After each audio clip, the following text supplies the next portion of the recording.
하나님의 은혜가 여러분들 가운데 함께 하시기를 주님의 이름으로 축복합니다. 오늘 이제 땅을 분배한다는 이야기를 하면서 갈렙 이야기를 먼저 하고 있습니다. 갈렙이 누구죠?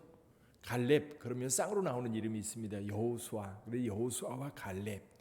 이 가데스 바네아라고 하는 곳에서 이스라엘 백성들이 이제 가나안 정탐을 하게 됩니다. 그러니까 가나안 입구에서 정탐꾼 12명을 보내는데 각 지파의 대표자 한 명씩을 뽑았습니다. 그래서 에브라임 지파에서는 여호수아가, 그리고 유다 지파에서는 갈렙이 뽑혀서 이 12사람이 가나안 땅을 40일 동안 정탐을 하고 보고를 했습니다.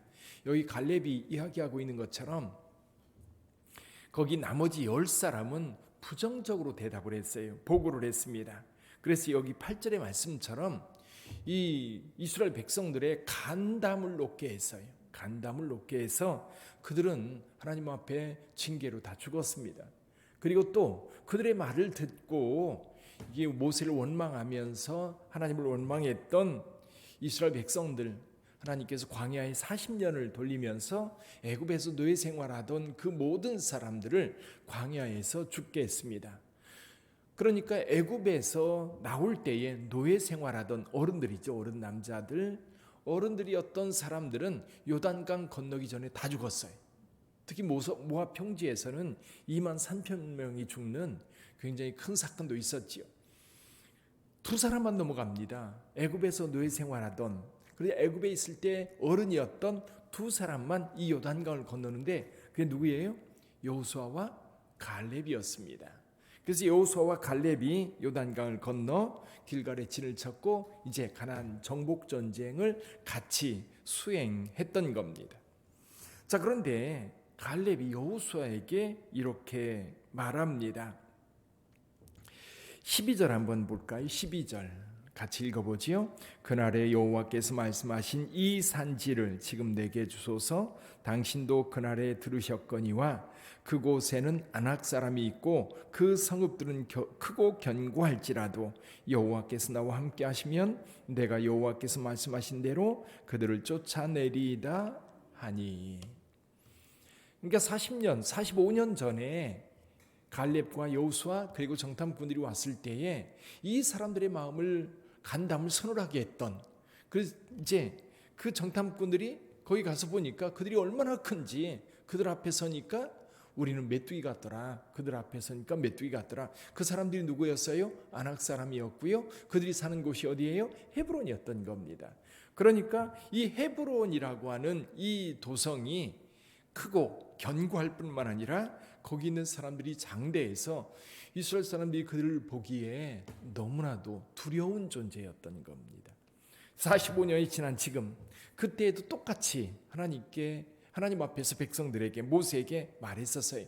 여호와께서 함께 하신다면, 우리 하나님께서 함께 하신다면 능히 점령할 수 있다. 오늘 똑같이 그 얘기하는 겁니다. 그러면서 지금 갈렙이 85세예요. 85세인데도 불구하고 11절에 보니까 모세가 나를 보내던 날과 같이 오늘도 내가 여전히 강건하니 내 힘이 그때나 지금이나 같아 싸움이나 출입에 감당할 수 있다. 그러니 이 산지를 내게 주십시오. 이 산지를 내게 주십시오. 여호수아와 갈렙, 특히 여기 갈렙에 대한 이야기.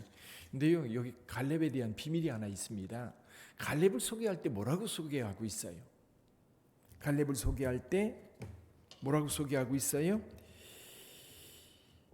그니스의 아들, 그니스 사람 여분네 아들 갈렙, 이렇게 소개하고 있어요. 그니스 사람 여분네 아들 갈렙. 여러분, 그니스 사람이 어떤 사람들이에요? 그니스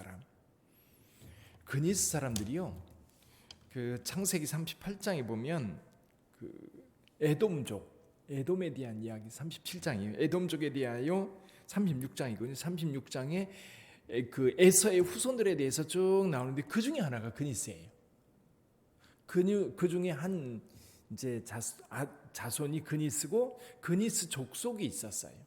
그러니까 이 에서에게도 야곱에게 12지파가 있어 12아들들이 있었던 것처럼 이 에서에게도 여러 아들들이 있었는데 그 중에 한 사람이 그니스였던 겁니다. 그러니까 이 갈렙은 누구의 자손이에요? 에서 자손인 거예요.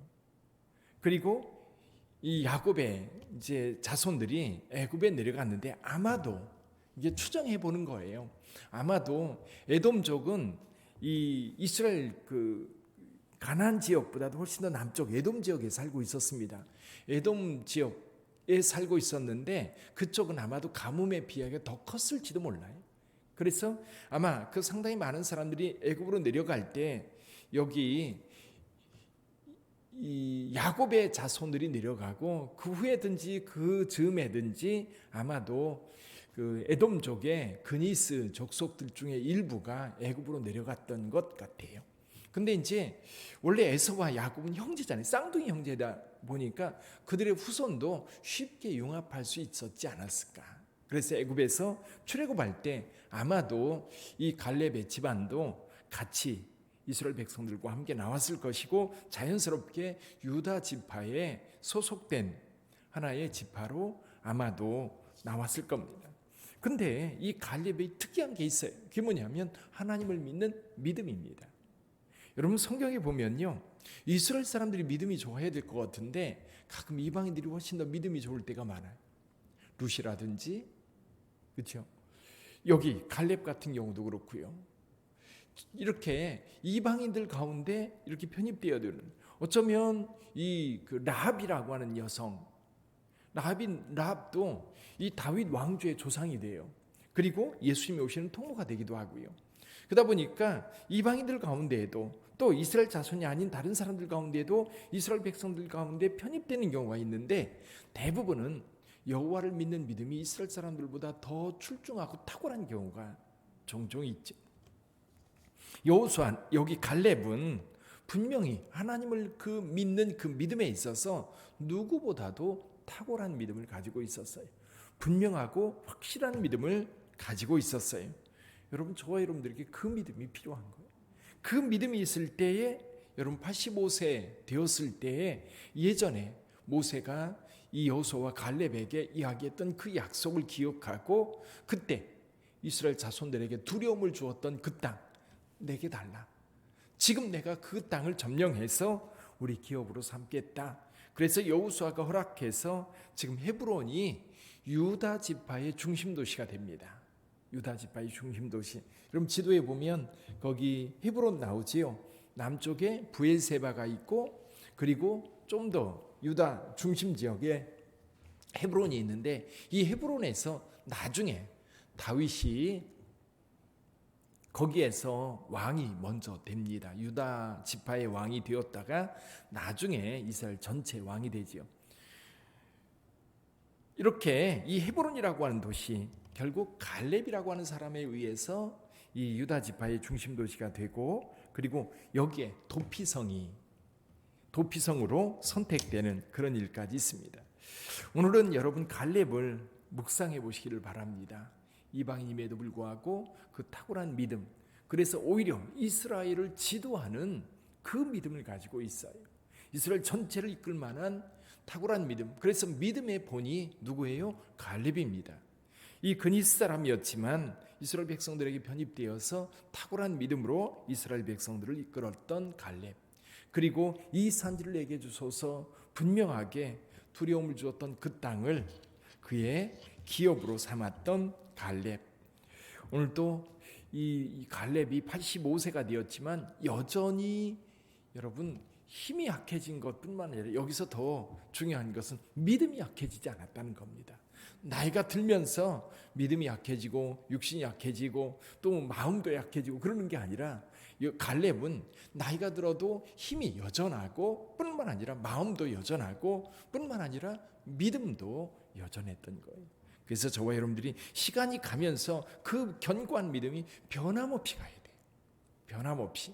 그래서 오늘도 저와 여러분들이 믿음으로 하나님 앞에 서서 믿음의 역사를 함께 만들어 갈 수 있기를 주님의 이름으로 축원합니다. 기도하겠습니다.